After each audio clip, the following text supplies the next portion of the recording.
everybody, welcome back to The Silver Lining. I am your host, Juliet by Miss South Florida for 2020.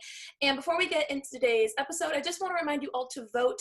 Please, please, please vote. It is so important to exercise that right. I just want to get it out there with 12 days before the election. And I'm with a congressional candidate, so I kind of feel like I have to say that or else she'll get mad at me. I have loved this title holder for years. I'm literally shaking. If you can tell if I'm nervous, well, I am. I even brought out my most festive bow for her, so she's very important. She is a former Miss America, like I mentioned, a congressional candidate, and all around just such an amazing person. She advocates for female empowerment and prevention against child sexual abuse. Among many other things, she is amazing, and I'm just so stoked that she's here. Please welcome Miss America 2013, Mallory Hagan. Hi. Hi, Mallory. Sorry, I was tripping over my words. I'm so happy you're here. Thank you so much for being here. I am so happy to be here, and thank you for wanting me to be here. I appreciate it. Yes, wanting is an understatement. Thank you. Again, let me just say, I know you're so busy, so taking the time out of your schedule for me means a lot. It is my pleasure. I mean, it's not like I can go anywhere or do anything. So exactly. we are Zoom to Zoom to Zoom these days, and I am totally fine with that. We're all right. Thank you. So I have tons of questions for you, as you know, so are we ready to get started? I am so ready. Let's do it. Yay. Okay, so my first question for you is how you first got involved with the Miss America organization, and what do you believe you learned in those first few years that you competed that led you to your Miss America win? Oh, well, I actually got involved in the Miss America organization because my family members were involved. My grandmother choreographed for a state competition. My grandmother's best friend ran a local where I'm from. And so when the Miss America organization introduced their teen program, before the national teen competition even existed, they were hosting the teen pageant in Alabama and asked if I wanted to be a part of it.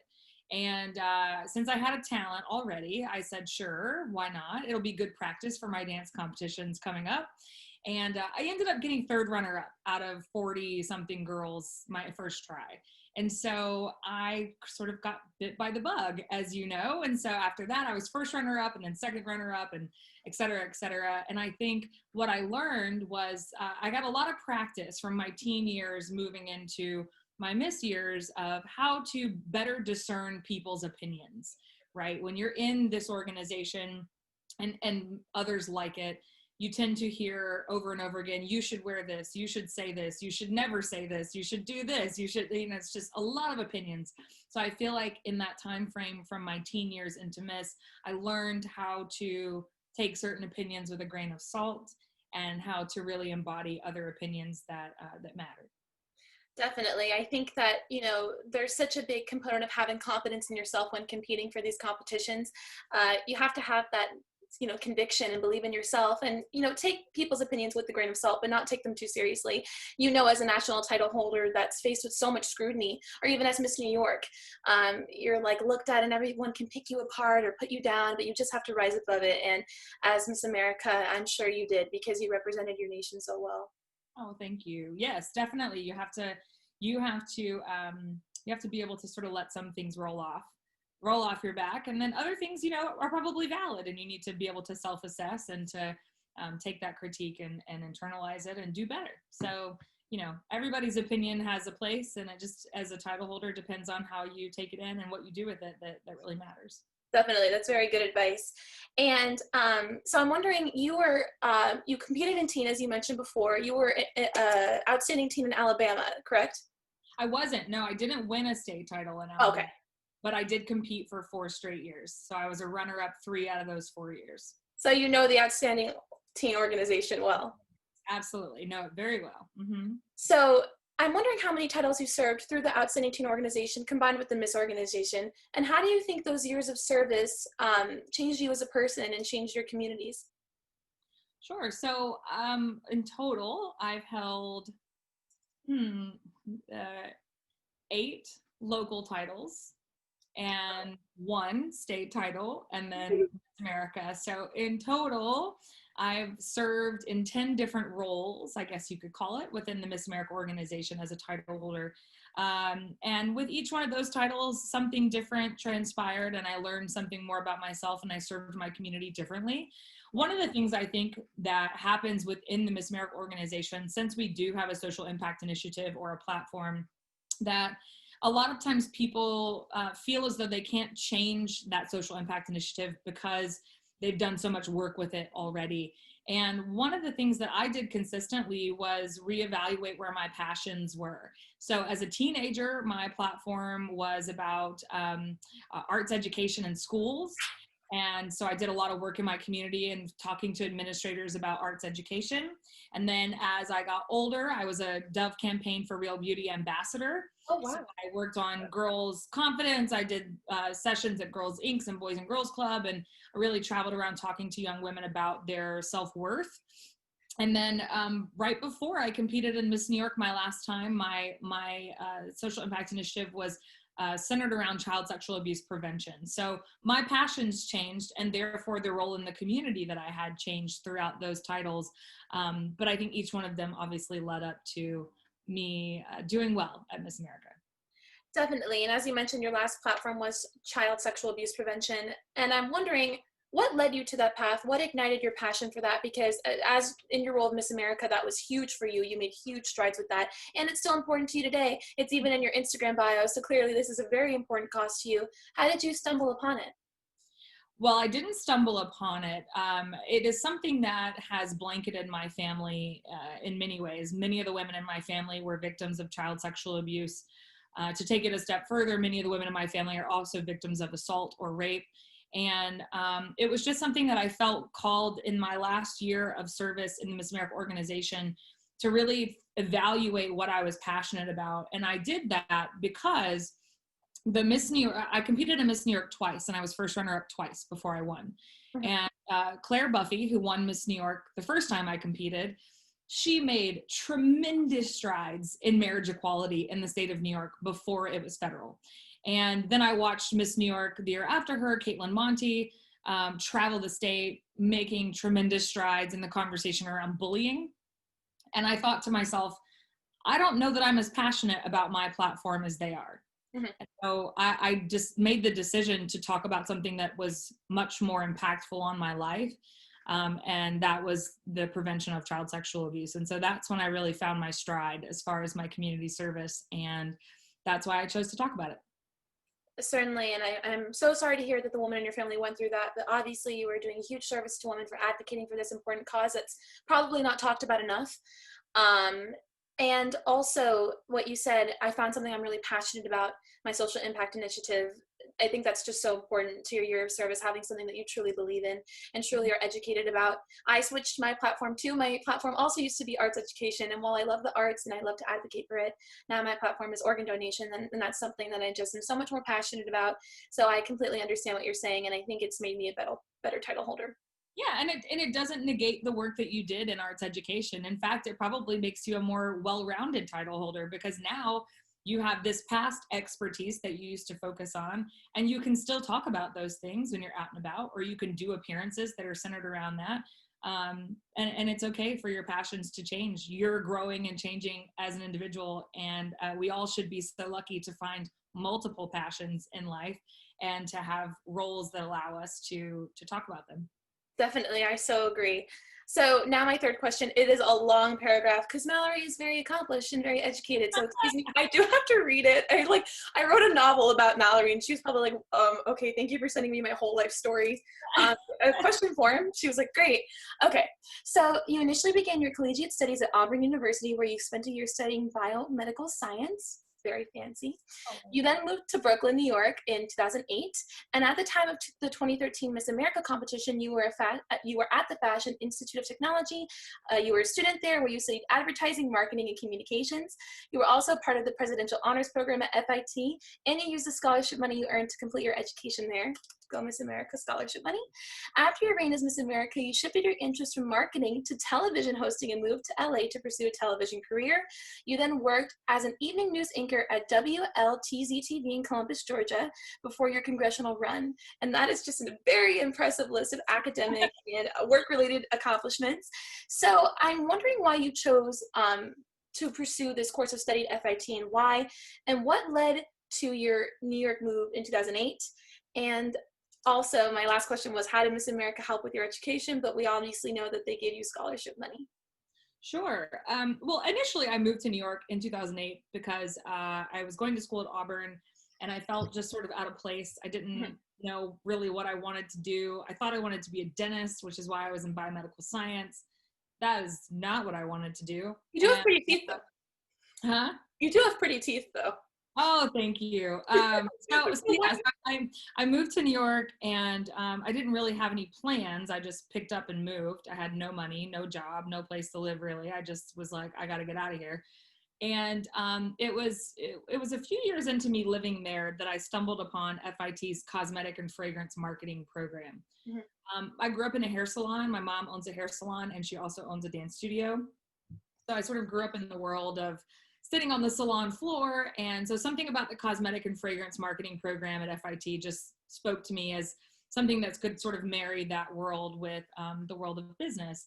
And so I decided on FIT because I had lived in New York long enough at that point to have in-state tuition. And all of that led me back to competing in the Miss America organization. I had taken a few years away from the program, and it was deciding to go to FIT and needing the scholarship money to do so that told me basically to enter Miss New York. So Miss New York, the first time I was first runner-up, paid for a semester at FIT. And then the second time I was first runner-up, paid for another semester at FIT. And in total, I earned over $73,000 and some odd change in scholarship through Miss America over the course of the years that I participated. So I chose that path because I thought I wanted to be a global marketing director for a cosmetic brand. And I couldn't be doing something further from that now as a nonprofit, but here we are. Well, that is so, so awesome. And $73,000 is a lot of money. So that is so wonderful. And you got that from being first runner-up, not even just winning. I think there's a popular misconception because I've had people ask me, oh, but you haven't won Miss Florida. How did you get scholarship money? I got $11,000 from my local. So it's just a great way. Great. I know. I was like, wow, thanks, guys. This really helps. So that is so awesome. And I love how you just said you spontaneously moved to New York out of nowhere. That's a really big leap. I know you were born in Tennessee. Did you grow up in Alabama? I did. So I was born in Memphis when I was about 2. My parents moved back to Auburn, Alabama, where they grew up. And, I grew up in Opelika until I was 19. And then I moved to New York. And I was in New York for collectively about 8 years. So you said you moved to New York because you knew you had to get out, but what was that change like from living in Alabama to the very different hustle and bustling city of New York? Well, New York is more my speed, but growing up dancing and being in a dance studio, dance led me to New York on several occasions, as well as other big cities, for things like dance conventions and learning opportunities, as well as seeing things like Broadway. You know, dance really exposed me to the fact that there was a whole world out there, which is why I believe in advocating for the arts, because I think it's so important for kids to see outside of the bubble that they grow up in. Totally. I grew up in a very, very small town, very like Friday Night Lights atmosphere. And while it was wonderful, there wasn't a tremendous amount of diversity, and there's not a whole lot of diversity in thought either. So dance really took me outside of my comfort zone. And when I was, 18, I thought to myself, that is so cool. And you were my age when you moved to New York. You were 19, and I don't know if I could do the same thing. So that is pretty cool. And I'll do. I don't know. I feel like I'd be calling my mom, like, Mom, how do I hail a cab? But you're independent. You're a boss lady. I literally wrote, "You're so iconic. You're a boss," 17 times in my questions. She's probably okay, great. So now I have another pretty long question full of accomplishments, but it's very, very cool. There's a lot of news and politics going on today, but as we all can see, there are many, many, many powerful women in politics taking leadership roles, and Mallory Hagan happens to be one of them, which we love because Miss America is a program all about female empowerment, strong, intelligent women, and it's just so cool to see a former Miss America doing these amazing things.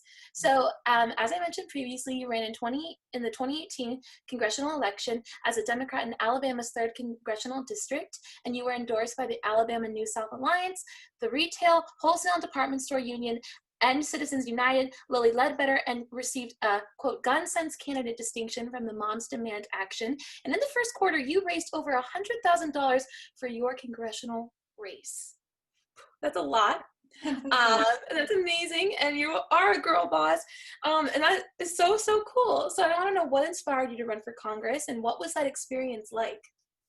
Sure. I think that if people are involved in the Miss America organization, they probably remembered that a few years ago, the Miss America organization sort of went through a bit of a national scandal and some overturning of the board of directors, and I was very squarely in the center of that conversation. And so that conversation led a group of people in my hometown to reach out to me and say, if you can deal with this and you can handle this, then you would be perfect to run for office.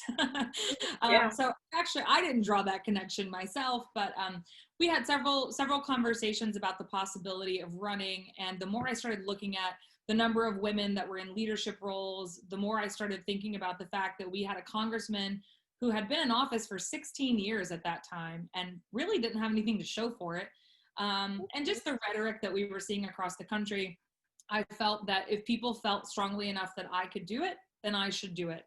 And I also felt that having been Miss America, I would have a unique position as a 29-year-old candidate to get national and international conversations started about young women in politics. And, Representative Alexandria Ocasio-Cortez and had I been elected, would have both been the youngest female or youngest women elected to Congress ever. And so I was really excited about the prospect of that, even though I knew that more than likely I had no chance of winning in my state. So I got involved because people asked me to, and when I started looking around at the world, I realized this was the moment to do it. Yeah. But I do remember when you were doing that back in 2018, and you had a huge following in your campaign. I remember there was like all these sorts of hashtags and this like huge amount of overwhelming support. So I'm surprised to hear you say that you didn't think you had a chance, because from my point of view, from an outsider's point of view, it looked like you had it in the bag. I was like, she's gonna slay. Like, I'm surprised to hear you say that. Well, we ran a very big campaign, which in a state like Alabama is usually pretty unheard of. And I'm very proud of that. I'm very proud of the hard work that we did. But in politics, it's a numbers game. And, when you go into it knowing the numbers and knowing the probability, you're probably not going to win. But making the statement is just as important sometimes as winning. And we started conversations in our state that were really important conversations to be having. And they've continued since I ran, even though I didn't win.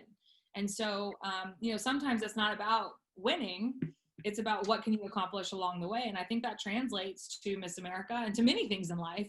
You may set out with a certain goal. You may never actually reach that goal, but all the things that happen between now and aspiring to that could be the things that are really life-changing. So yeah, I knew I wasn't going to win, but hopefully I inspired other people to run. Actually, I know I inspired other people to run for office because they've told me. so that's what's important to me.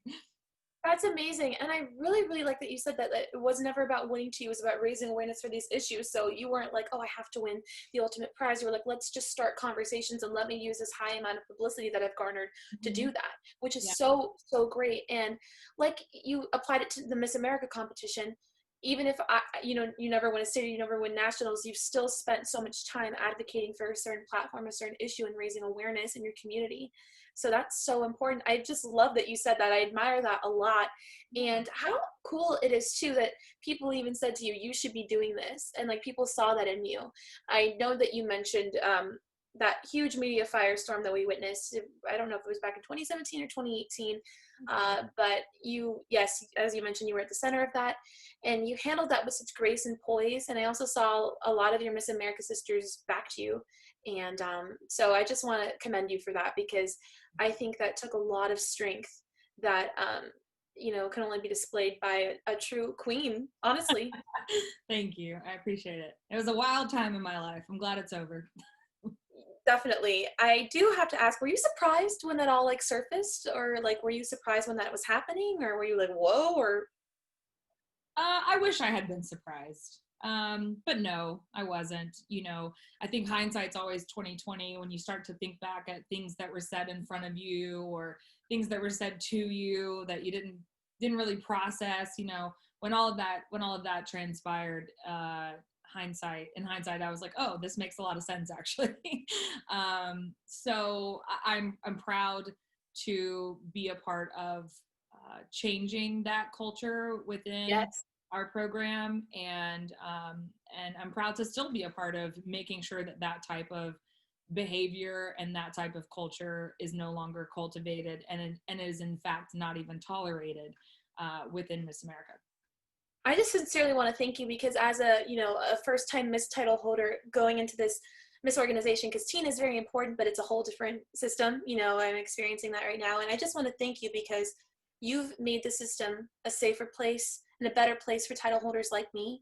And that means a lot. And I sincerely mean that from the bottom of my heart. You're still working to change Miss America. And I think that you've been a catalyst for where the organization is now, which in my opinion is so much better than where it was before. I've always loved it. I will always love it for every phase it's been through, but right now is the most relevant phase that it could possibly be in.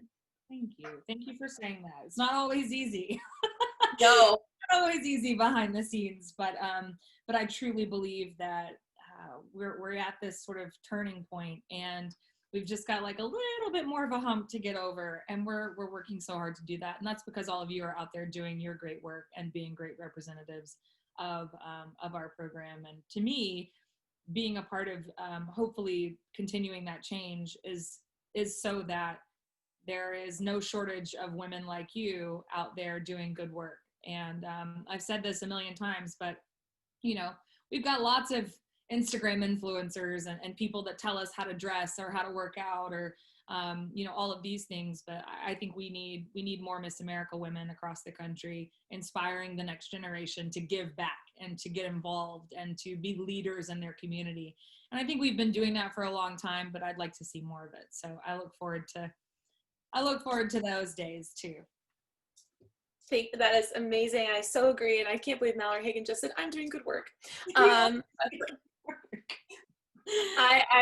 achieved it. I've made it. I'm done. I don't have to compete anymore. Mallory Hagan just said I'm great. Okay, so now I have more competition related questions.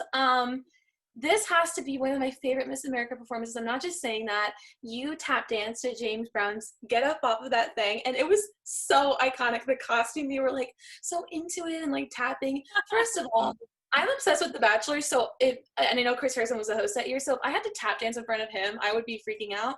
On top of that, though, you had to also tap dance in front of millions of people. So I don't know if I could do that. Dance in front of us, so you not a so you can dance. A dancing with one of my judges was from Dancing with the Stars. Oh my gosh, I didn't even realize that. I was like, what? Wait a minute. So fun times. But I do want to know, when you began dancing, you mentioned that your mom owns a dance studio, so I'm sure that led to it. But I also want to know why you chose that piece for competition. Ooh, well, I have always approached the talent portion of Miss America first and foremost through the lens of entertainment, right? I always have tapped. I've never done anything but tapped through the program, even though I have other dance talents, right? I always tapped because no one else did. So as a teen, there might have been one or two tap dancers, maybe a clogger. And then in Miss, no one ever tapped.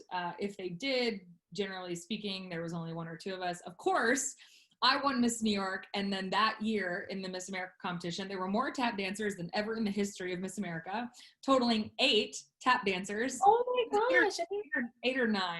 Eight or nine of us were tap dancers, all very good, not even, maybe someone's a little mediocre. 3 of the top 5 my year at Miss America were tap dancers. But I chose that song because I was always very adamant that every person in the audience should know the song that I was tapping to.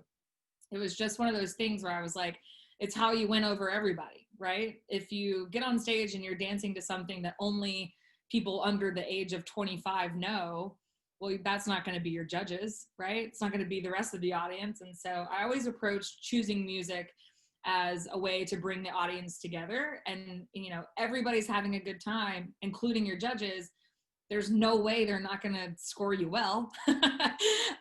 So I also, I wasn't the best tap dancer. And I knew that my entertainment value would do well, but I wanted to make sure that I made up for any of my technique by having a song that people could groove to. So I'm not an expert tapper. I've been dancing since I was a little girl and I did tap, but like to me, I thought you were like crazy good. So that's just my opinion. You I slayed. had worked really hard thanks to Shay Sullivan and Luke Hawkins. Oh, Shay Sullivan. Hi, Yeah, Shay. She's part of the Shay, Miss Florida organization. Shay did my choreography, and then Luke would sit with me 1 hour at a time, 1 8 count at a time, over and over again in the studio. So I owe them my life. No, I owe them my talent for sure. Well, you slayed, and I loved it. I was having a good time in my chair. I was like, yes, Mallory, like dancing, but not at all as good. So I do want to know what your experience is like when preparing for and competing during the Miss America 2013 competition, because preparing for it, I feel like is just as important as the competition itself. Those months leading up to it are surely very formational. And I also want to know, what were those 2 weeks like in Atlantic City beforehand? There's many iconic things, the Show Me Your Shoes parade and other events. So I want to know what that whole thing was like. So my preparation for Miss America was very dedicated on the service element of things, appearances, public speaking. Because I had changed my platform, like I mentioned, leading up to Miss New York, I wasn't as developed in that area of community service, and I didn't have as much of a plan as I thought I should have heading into Miss America. And at that time, there were 6 months between when I was crowned Miss New York and when I left I actually was crowned in Las Vegas, my Miss America experience. Yes. Yeah, and so I spent those 6 months, of course, doing all the things you do for the stage, but I knew that in order for me to be ready to be Miss America, that all of that stuff was really secondary, that I spent my time figuring out, okay, if I win Miss America, what does my national plan look like? What organizations can I work with right now that if I win will elevate to a national scale? So I partnered with Prevent Child Abuse America, which is a national organization, while I was Miss New York. I did the same thing with Safe Horizon while I was Miss New York. So I worked with all these organizations to build out a plan for New York that I could then scale if I won Miss America, or that I thought I would be able to scale. Miss America looks a little different now than it did my year. So yeah, I put in the work to the public speaking, to the relationship building, and the networking and the planning, so that when I did win, I would be prepared to actually do the job. A lot of people get caught up in the stage elements of our program, which is really important. I think those things, help to formulate who you are. But then, when you win, there's a job to do. You have to do the job. So I spent a lot of time in my preparation doing that. I also worked full time while I was getting ready for Miss America, so that was a little bit of a challenge. Yes, you were a waitress at the time, I worked at a restaurant in Soho down in the lower part of Manhattan. So I was waitressing and paying for my life and paying my bills and making appearances and going to the gym and practicing my tap dance and talent and doing fittings and like all that kind of stuff. So I was a little bit of a crazy person. At one point, I made the joke. I said, I think that being Miss America sounds like a break from being Miss New York.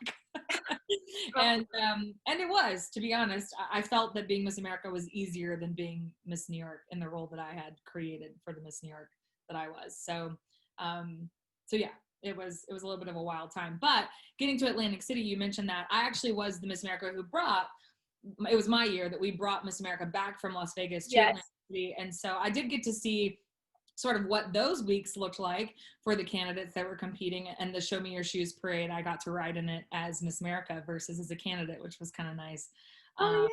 Yeah, which that transition from Las Vegas to Atlantic City means that I had one of the shortest reigns ever as Miss America. Yes, it cut off by 4 months, right? It was 4 months cut short, yeah. Yeah, so Suzette Charles, who took over for Vanessa Williams, was Miss America for a month. And then there's a Miss America who ran away back in like the 20s. Her name was Betty Cooper. Crazy girl. Yeah. So other than that, I had the shortest time from when I won to when I gave up my title. Were you upset about that or no? I was upset about elements of it. Like there were like I wanted to ride in the Macy's Thanksgiving Day Parade. I was Miss New York, and it was our year, and so I didn't get to do that. And at the time we did the I can't remember what it's called, the champion event that happened every year with Children's Miracle Network hospitals and the 51 champions from across the country, where you go meet the president, Disney World, and all that kind of stuff. And so I missed that experience because it was after I crowned Miss America 2014, Nina. So there were elements of it that I was sad about, but overall, I was okay. I got paid for the full year. And yeah, and I got to have my freedom back a little bit. Totally. I think it's just pretty incredible that your year was cut off short, because you did so much amazing stuff in just 8 months. Because 4 months, you can do a lot in 4 months. You can. A lot you can accomplish in 4 months. Yeah. I mean, I read on your first day as Miss America, within your first 24 hours, you were already going out there, and I do have more commentary on that later, but you surely made the most of it.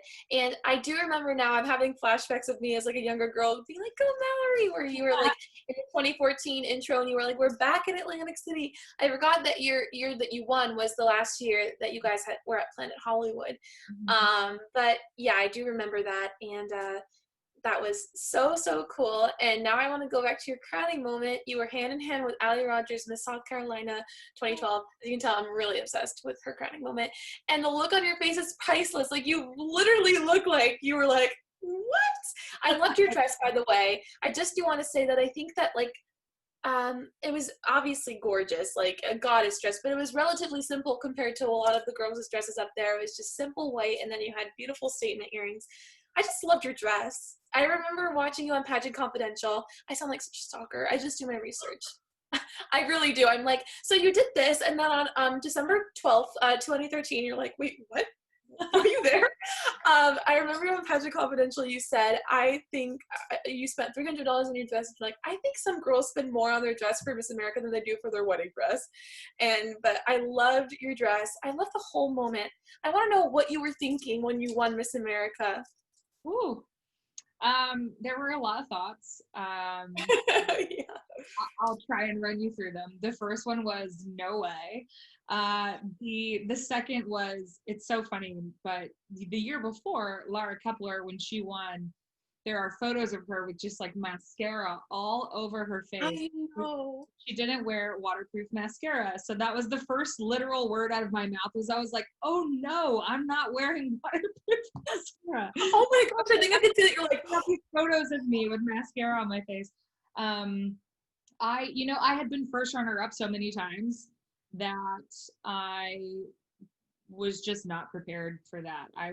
Allie was a great competitor. She's an awesome girl. She still is. Awesome woman now, I guess. and a mom. Congratulations, Allie, on your baby. Yeah, she just like her little one. I just expected her to win, and that's really all there was to it. And so I really was shocked. And then I guess overall, as I started to walk around and take it in, I was, my parents were teen parents. A lot of people told them to not have me. and they sacrificed a lot. And so I was standing up there thinking about all the people who poured into me to get me to that point, the 62 people who flew to Las Vegas to watch, I was just really grateful for everybody who had ever donated $1 to see him in, just like all that stuff. It all culminated in that moment, and I was just really thankful. So overall, the feeling was much gratitude for everyone who poured into me. One of my favorite crowning moments ever. I absolutely love it, and it just was so iconic, literally. And I'm sure that your parents were so proud, and all the people that came to see you. Your mom must have been so proud. Like, it gives me chills just thinking about it. That must have been amazing. They got some good airtime. There's a video of my dad like, yes, I love it. I do have a question because I'm wondering, when you win Miss America, I know you have a big press conference, which you also were great in that press conference. I really have watched everything. You're like, Put you in great. my pocket and take you everywhere. You're like my hype girl. I know. You're like, Julie, I need a pep talk right now. I'm like, Mallory, you are amazing. You want to know why? I'll call you next time. So I do want to know, when you have that press conference, well, what happens immediately after you're crowned? Obviously, like, the camera is cut off, like, from what we can see. So do you immediately get whisked off, and like, when do you get to see your family? It's a good question, and it sort of changes a little bit every year depending on the logistics of the place that you're in. So it looked different for me than it did for Nina because Atlantic City is different than Las Vegas, and this past year it looked different for Camille than it has for anyone, really. So so for me, what happened is I believe we went into a bit of a side room where I think Regina Hopper was there, and some of the people from the board, and they, touched up my makeup, and I touched up my makeup, and we just talked through some of the things that needed to be said at the press conference. But in those 6 months leading up to Miss America, I actually wrote my press conference speech before going to Miss America. Because I had a communications coach who told me, Don Baker said, if you haven't written your speech before you get there, you're not ready anyway. So I was like, okay, let me write my speech. So they thought that was funny that I had like already written my press conference speech, but we backstage in like a little bit of a holding room did that. We walked to the press conference, we did the press conference, and then my family was there. And then there was like one other stop where they were giving out some of the awards, and then they take you to a suite where they've moved your stuff, and your stuff is there, and you get 25, I think it's 25 people you get to write on a list that can come into the suite and see you when everything is all said and done. So yeah, I had my whole crew there up in the suite after the press conference and all that kind of stuff. So it was nice. I keep asking like all these like other like little questions that I'm adding in, but I just am wondering, so the people that move your stuff, do they already know ahead of time, okay, this girl's gonna win, start moving it before we announce it? No, so the way that we were set up, and again, this looks different depending on where you are logistically, but we all were asked to make sure our hotel rooms were packed. So basically, it's like your bed, your stuff is on your bed, ready to go, and then once they know who's won, one of the dressing room moms will come and pull your stuff out of your room. Because they had us all sequestered, like we stayed in hotel rooms with someone else, and we were on certain hallways, and they had keys to our rooms, and it's a little bit of an operation. But yeah, they pulled our stuff up into the room, and that was that. Pretty crazy. So as I've said many, many times before, as your personal hype woman, I'm now going to call myself Mallory Hagan's hype woman unofficially. But I'll get you a name tag. I need a shirt, possibly like like my own Instagram account. We'll talk about it. We'll get into the works. But that's check my LinkedIn. It'll be up there in like about 30 minutes. But in addition to being Crown Miss America 2013 and doing all the amazing things you did during your year, you've also continued to change the organization. Now you're still doing things for it, you're still helping it grow, and like I said before, I thank you for that. As we all know, or some of you may not know, in 2018 the Miss America organization, which originally started out in 1921 as a bathing beauty contest, decided to abolish the swimsuit portion of the competition altogether. Mallory herself was she won the category on finals night. She got the highest score, so she has experience with the swimsuit competition, obviously. But in an article that she wrote for Vox, you stated, I don't want to see young women fretting about fitting into a bikini or enduring comments from people about how they're 10 pounds too heavy to do vital charitable work. I want to see young women tell me how they have changed their community, share with me what they want to see legislators accomplish in regard to their platform, engage with me on pressing topics of our world.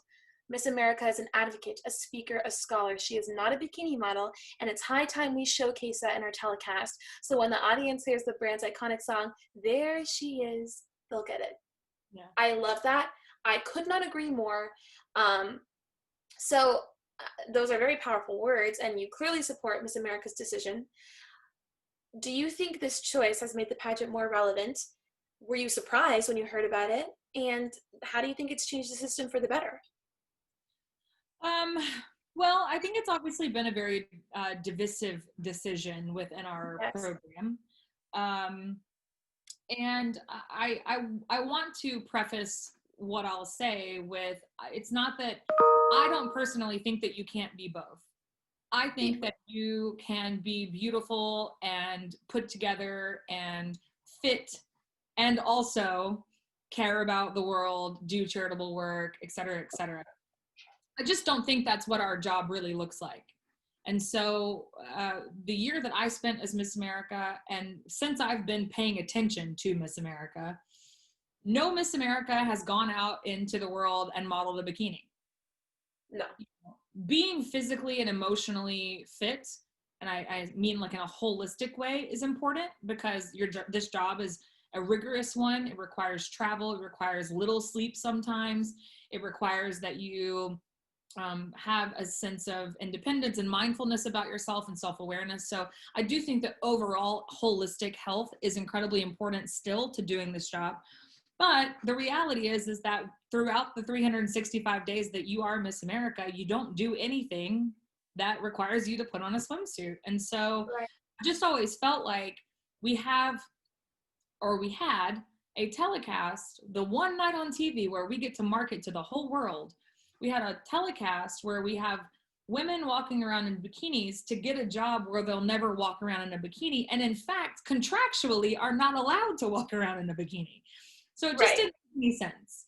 And so that's why I supported the decision, because what I would rather hear from anyone who's in the top whatever is, rather than taking that 20 seconds to watch her walk across stage on a bikini, I'd rather hear one more time what she brings to the table, or why she's qualified, or what her plans are for the year. And so that's why I supported the decision, and that's why I still do. I think this year, Camille Schreier has been the epitome of what a Miss America should be, and specifically during a pandemic when she's, been forced to sit at home. She's been able to use her brain and her talent combined to reach kids across the world through a screen, and if she had won banking on the fact that she was just going to win because she was beautiful and in a swimsuit, that wouldn't have gone so well for her this year. Because Right. the whole point of being Miss America is the ability to communicate and to inspire. And if you are banking on beauty to do that, then we're not going to get very far. So yeah, I support the decision. I still do, and I'm excited to see how this organization changes because of it. Yes, like you said in the beginning, this is a very divided decision. There were so many people who were former Miss Americas or just very deeply involved in the system that were so against it. Some of my favorite Miss Americas were like, this organization is not the same without it. We can't have it. And some Miss Americas who were surprisingly actually Miss Americas farther back were like, no, this is what we need to be doing, which surprised me because I thought the more traditional Miss Americas would be more in favor of like the Burt Parks era of it all. Yeah. But they weren't. It is They were interesting to see who's for and who's against. Yes, very. And this is my hot take. I completely agree with you. And I like that you said that people can be both. They can be fit in mind and body, which is important for carrying this giant of a job, but they can also be educated and passionate and doing amazing things for their community. I think where a lot of people got upset was that they thought Miss America system was saying you can't be fit and do all these things. That's not what they said. And I think that's why so many people had a hard time parting with it. But I fully support it. I think it's made the program more relevant than ever. And like you said in your quote, I don't want girls to worry about losing 10 pounds because that has nothing to do with doing vital charity work. I think I so agree. what ended up happening was, and I still sense this a little bit, is, people say, well, people can get on stage and at any size. But that's not really the culture that we had created or that we had fostered at Miss America and in our program or in other competitions like it. Somebody might be able to get on stage in a swimsuit at any size. Were they ever going to win? And, No. and, so like, I get the concept that yes, we should accept body diversity and that should be the direction we move in. But until we change the perception of what it means to be fit or confident in a swimsuit, then it's not going to matter how many different bodies you have on stage. The one the one who you perceive to be the most fit is going to be the one that wins, and therefore we perpetuate this cycle. So to me, it's like, I understand the concept that maybe we should just have different types of bodies on stage, but as somebody who's had the different body on stage, and then I walked off stage and someone said, if you would have lost 10 pounds, you would have won. It's like, until we've created a society and fostered a culture that allows that type of thing, none of it was going to change. So exactly. I think what they were saying, that anybody with, any body type can get on stage, they can physically walk on stage. Yes, they can physically do that, but that doesn't mean that they're going to win. And it also baffles me, because I'm not just saying this. I mean, obviously, you were a national beauty pageant winner. At the time, it was a beauty pageant, now a competition. You're gorgeous. You know that. I mean, the world thinks it. Maybe you don't say it like, oh, I'm Mallory and I slay, but we all think so. And for you to be told something like that, it's kind of like, well, if she who won the whole thing is told that, then what would someone who is not a Miss America be told? Would right. any girl, maybe a girl has an amazing platform or something really important to say, or maybe she's going to a graduate school and doing all these amazing things, or maybe she just wants to get up there and show her talent, but she says, oh, well, I've been told I'm 20 pounds overweight, I'm not going to go change the world because of that. That's silliness. Mm-hmm. I think that's absolutely silly. And for you to be told that, it's kind of like, wow, we've come so far since that, bashing and shaming era. Yeah. And it's not been that long ago, but I have seen so much change by way of the women who are participating and their level of confidence. And, the fact that they might be worried about their own health for themselves, which they should be, but they're not worried about fitting into a certain size or looking a certain way to please something that is to please other people, essentially. So yeah. Totally. And I just want to cap that off by saying that you can be healthy at so many different sizes. You don't have to be a 0 or a 2 and be classified as healthy, because I've seen many beautiful girls who have had the privilege to know in the system all different body types. And how boring would it be if we had a competition with every single girl having the same body? It wouldn't be very interesting, and none of us would want to go. And you can still tell if someone is confident in their body without a swimsuit. And Miss Mallory Hagan, congressional candidate, absolute queen. I don't think she'd wear a swimsuit publicly when she's campaigning and doing all these important things. So we can rest assured that it's not necessary. Yes, 100%. So I wrote in my questions, this is the second to last question, and I'm sad because as Mallory Hagan's hype woman, what will I do when she's off Zoom? What will be my purpose? But I wrote rant warning because I'm going to go off on a rant. Can I just say what an amazing Miss America you were? I mean, seriously, I put in quotes, I'm going to go off on a bit of a tangent about your accomplishments because you're one of my favorites and you deserve all the recognition. As I mentioned before, you promoted awareness of child sexual abuse prevention, and in your first 24 hours as Miss America, you were already in communication with the United States Secretary of Education. How do you pronounce her name? Arne Duncan? Arne Duncan. Arne Duncan, thank you. Your first initiative as Miss America was to become spokesperson for the IHOP's 8th annual National Pancake Day celebration, in which they had hoped to raise $3 million for the Children's Miracle Network hospitals. And as Miss America, you traveled 20,000 miles per month. What? That's crazy. Yeah. So gosh, she wasn't kidding when she said it's fun being Miss America, but it's really hard. To imagine that's your kind of break just shows how busy you are. And during your year, you lobbied with the National Children's Alliance to restore funding in the 2014 budget for child advocacy centers across America. In addition, you worked with the International Center for Missing and Exploited Children, Safe Horizons, Stop It Now, and Prevent Child Abuse America. Yes. That is incredible. I feel like that's just like at the top of what you've done, because I've watched videos of you as Miss America talking with children, leveling with them. I think that's one of those special parts of being a title holder, is not only speaking to the big adults and doing important things, but also just being with the kids. It's so cool to see how you can do both.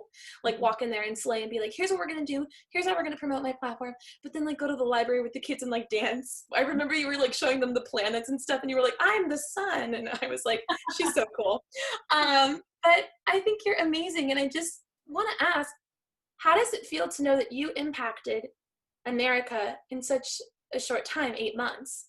How did that feel? Did you feel a sense of great accomplishment? Were you like, I can let go of this title because I've done so much? How did that feel? Oh, wow. That's kind of deep. I don't know that I really understood what I had done when it was happening or when it was over. Mm-hmm.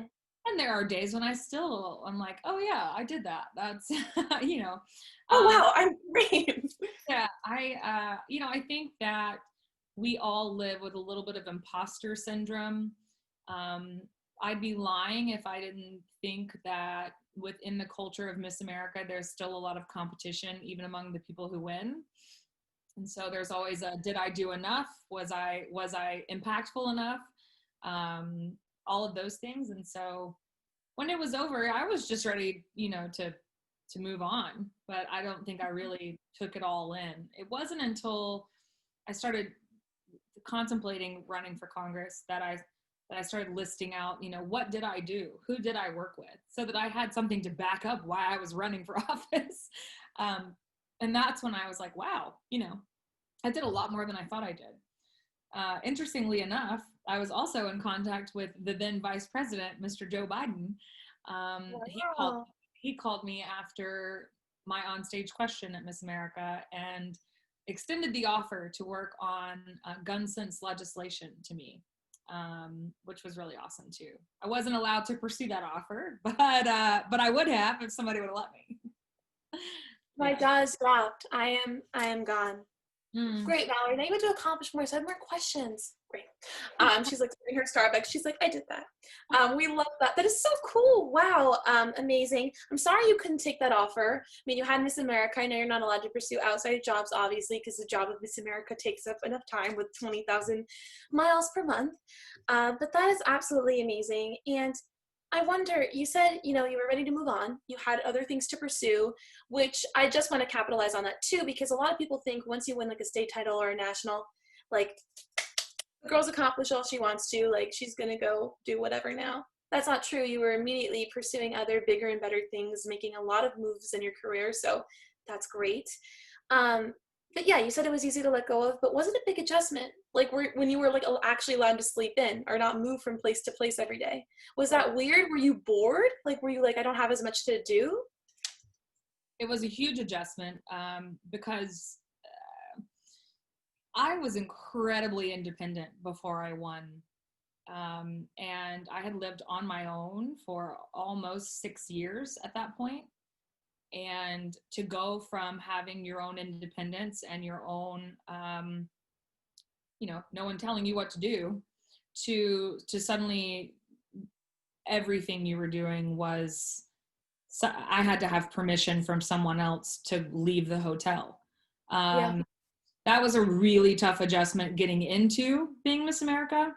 I did not handle that element of it very well because I was like, I'm 24 years old. I have lived on my own. I am fully capable of walking down the street to get a sandwich if that's what I want to do.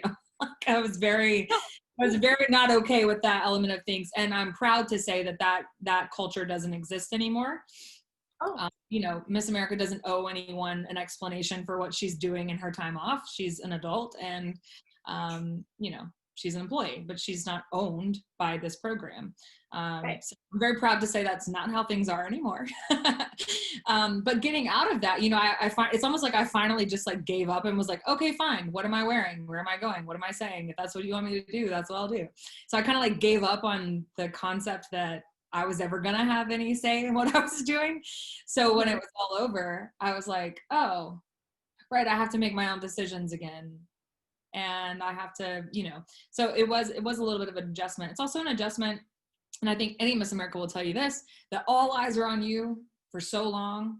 And then they're just not, someone else is crowned and it's off to the races with her. And you go from someone telling you where to go and what to be and what to wear and all that kind of stuff to Right. just, you don't hear from those people for weeks. And they were calling you every 10 minutes, So that was a little bit of an adjustment too. And I think everyone that's been Miss America will tell you that you're like, oh, okay, I guess we're just done here. I'll get my own bags. All right, cool. Does Yeah. it feel like, does it feel like sudden? Like, oh, I'm Yes. not Miss America anymore? Because I've heard you say before, again, stalker mode, on when you were being interviewed by Lara Spencer on ABC, you said, I'm Mallory. I'm Miss America. People say, hi, Miss America. but that's not my name. My name is Mallory, and that's who I am. I just happen to be Miss America too. And my goal one day is to be like, oh, this is Mallory Hagan. Oh, and by the way, she was Miss America. I Mhm. loved that because you're more than just Miss America. You, like you said, I'm Mallory. I've done all these amazing things. Oh, and guess what? I have a sparkly hat. So, but was that weird? Like all of a sudden you weren't Miss America, you were Mallory again, and like you were a former. Was that like, oh, this is weird. I don't have cameras all around me and all that stuff. Yeah, it's really sudden, and it feels. I mean, this word is going to be kind of aggressive, but it feels almost like abandonment. Like you're like, Mm-hmm. everything is all, and I don't mean all about you from an entitlement perspective, because I have never felt like everything's all about me, but it's like literally you're the center of the focus of the staff and travel companions and like all of these people, and then you're just not. So so yeah, it feels very sudden, and it feels a little bit like, wow, I just kind of just got abandoned. But it's, I think it's just a part of it. And I think state title holders feel the same way too. Everything's all about them for a whole year. And then the whole staff, like everybody who's involved in the program shifts when the new girl is crowned, because there's so many things to do to get her press ready and like all the things that she's going to embark on as she heads to Miss America. So it happens, I think, at the state level too, but it's a little bit of a wild feeling. Yeah. No, I'm sure. And I just think that you are amazing and you did an amazing job and you ended your year with such grace in class. And I'm sure you were very supportive of Nina, who's also amazing. And I loved watching your year. I think you were a very wonderful Miss America. And I also wanted to add too, before I move on to my last question, I just loved your year because you were so open about posting no makeup selfies. And like, I'm at the gym, I'm sweating, I don't look great right now. Let me snap a selfie and let thousands of people see it. I love that because it reminds girls, oh yes, Mallory Hagan is beautiful and she is Miss America, but she also was doing her hair and doing her makeup and had a gorgeous dress. That doesn't take away from the fact that you're great without makeup, like all girls are great without makeup. But it's refreshing to see the perspective. Miss Americas aren't perfect. They aren't waking up like this. I really love that about your year. And as like a young girl watching that, in sixth grade, seeing that it made me be like, oh, I love her. She's down to earth, and I feel like I can relate to her. Well, thank you. That was the plan, in my interview for Miss America, they asked me, how do we make Miss America more relevant? And I said, we have to make her more approachable. Leading up to that point, Miss America was such this person on a pedestal that was perfect and untouchable. And, it's not really that appealing to a lot of people. They want to peel behind the curtain and see who that person is. So that was a part of my larger plan. While I was Miss New York, I thought to myself, if I win, I've got to be able to do something that makes people understand that this isn't about being perfect. It's not about perfection. And I still feel that way. I'm certainly not perfect. None of um, us are. and none of us are, and especially now in the world that we live in, as I mentioned, with everything's perfect online, everyone's perfect on Instagram, and I, as you probably have noticed, do not really succumb to that. So I think we need a little bit more of people being real, Totally. I am someone that grew up in the age where like Instagram was like a thing. When I was 10, this brand new app came out and I was like, oh, what's this? So since in my, years growing up as a young woman, as a teen, my constant view of perfection was shaped by that. Mm-hmm. It was only not until really not that long ago that I realized, oh, they're face tuning this. Oh, they're traveling to these spots and getting great shots at this fancy restaurant because they literally went all the way there just to take a picture. There's nothing wrong with eating my dad's Peruvian food in my pajamas at home. I don't need to have like 2 million followers and do that. And I love that you are real about it. And you said, and there's nothing wrong with Instagram influencers. I think social media is a great way for us to spread our message and connect with loved ones and so on and so forth. But what Miss America girls are doing is something really important. And my fellow candidates, my fellow sisters, are posting about important issues about their platforms, not the best, prettiest selfie that they can take and make other girls feel bad about themselves, even though that's not real. I think that's what social media should be used for, and you're using it for that very cause. In your bio, you're not putting influencer, lounging out in my like pool right now, go like my YouTube channel. You're like, no, here's what I advocate for, here's what I'm doing, and I'm going to tell you all about it. And I think that approach is so much healthier. Honestly, I really do. Young girls and young boys, but especially young women, are affected by what they see. Mhm. And while these influencers are beautiful and they should be allowed to feel beautiful and do their thing, at some point it's just contrived and unhealthy. And I think that we could just use social media in such a better, healthier way. So to see a Miss America using it in that way, it had to have changed so many young people's lives who were watching that. Oh, well, thanks. I hope so. I hope so. I definitely think so. And now I'm sad because it's my last question. And well, I guess my time as Mallory Hagan's hype woman is coming to a close, which I'm Never. not happy about. You're officially, it's officially rubber stamped. You got it. If anyone tries to take my title, don't even try it, because I'll be like at your door. You'll be like, how did you get here? I'm like, Mallory Hagan is my boss. Okay. I'm her hype woman. Bye. So my show's title is The Silver Lining, which is all about fun and the positivity in every situation. And I certainly think you've done so with all that you've been through, with all the public attention you've garnered, whether it's positive or sometimes a little bit scandalous. You've handled it with this overwhelming sense of that I know who I am and I'm confident in that, I'm going to move on, which I think is a very positive approach. So I'm wondering what your silver lining was through participating in pageants. In short, what was the best part of this whole journey to you? The best part of competing or being involved in the Miss America organization has hands down been the friendships that I've made. My best friends in the entire world are people that I met because of Miss America. Claire Buffy, who beat me at Miss New York the first time, is my best girlfriend. Matt Copper, who judged me before I went to Miss New York and won, one of my best friends. You know, Ari Afsar, who is Miss California, is one of my great friends. Like, all of these people who have surrounded me and that I met through the program are definitely the silver lining. And that's one of the things that I encourage in people who want to compete. They may not ever win, but they will make like-minded friends for life. And to me, that is invaluable. You can't touch it. I love that so much. I so agree. And I also love that you said that the girl who beat me, Claire, is one of my best friends. That just shows a very gracious side to things. And I think many title holders in this organization who really know what it's about are also very gracious. So I think that's so important. Mallory, I talked your ear off for an hour. And you are even more incredible in, just virtually meeting you, getting to actually talk to you. Person when we're not stuck at home through COVID. I would love that.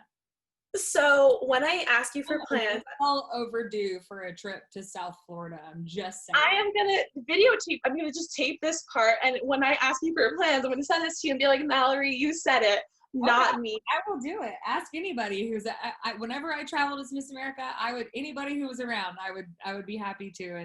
And there's no reason to not go to the Sunshine State, you know? I so agree. Yes, Mallory, come to the Sunshine State. Can you hear that, guys? Oh no, that's me just screaming internally. I'm so extra. Mallory's like, oh my gosh. Thank you, Mallory, for being on here. You are amazing. I can't wait to keep up with you. And guys, follow her on Instagram. She's constantly posting amazing, informative things, tons of videos. She's also going to encourage you all to vote. Let me say it again. Voting is cool, and yeah, she's dancing right now. So that's how you know she really wants you to vote. And Mallory, thank you again. You are amazing and inspiration to me. And well, I can't wait for our best friend trip in South Florida. I can't either. I can't wait for it. Bye. Thank you, Mallory. Hey everybody, thanks for tuning in today. So this is recorded after my interview with Mallory, and I really hope you guys enjoy it because I had a fantastic time interviewing her. And I do address this in the interviews I am filming this weekend as well. But I just did want to say that today's episode and many episodes here on out are dedicated in honor of the beautiful and talented Lance Cornett, who we lost yesterday, October 28th. I just feel it wouldn't be right to not include it in this recording, this episode, because she was such a wonderful person, such a wonderful inspiration, and she will be missed very dearly. To everyone that knew Leanza and who loved her, her friends, family, and everyone in the Miss America, Miss Florida system, my heart goes out to you, and I'm thinking of you all. And Leanza, you will be greatly missed. I hope you guys enjoyed today. Thanks so much for watching.